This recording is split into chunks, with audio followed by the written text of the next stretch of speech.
না গো, আমি একদম ঠিকঠাক টাইমে এসে পৌঁছেছি। এসে দেখছি আমাদের বিয়ের কনে এখন গায়ে হলুদের জন্য রেডি হচ্ছে। ও কিন্তু আমার মাসি, জানো, ওরই আজকে বিয়ে। এ হচ্ছে নিত কনে, আমার মামার মেয়ে। এখানে আছে আমার মামার ছেলে সার্থক। এখানে একটা মাসিমণির মেয়ে। দাঁড়াও, ও আগে একটু ঠিকঠাক হয়ে নিক, ততক্ষণ মাকে একটু দেখে নাও, কি সুন্দর লাগছে দেখতে। এরপর সবাই মিলে একসাথে ছবি টবি তোলা হলো। দেন রিচুয়ালস গুলো শুরু হয়েছে। আর এখানে সার্থককে দেখো কি করছে, এদের সাথে সাথে ঘুরছে। খুব মজা পেয়েছে। আসলে অনেক দিন পর অনুষ্ঠান হচ্ছে কি না, সত্যি বলতে খুবই ভালো লাগে সবাই একসাথে হলে। সবার মুখে হাসি থাকলে কি হবে, কিন্তু এই যে দিদা মানে পূজার মা যখন পূজাকে বরণ করছে, সবার মুখে হাসি থাকলেও দিদার চোখে কিন্তু জল।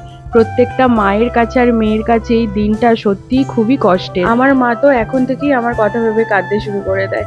কি আর করা যাবে, নেক্সট পার্টগুলো কিন্তু দেখো অবশ্যই।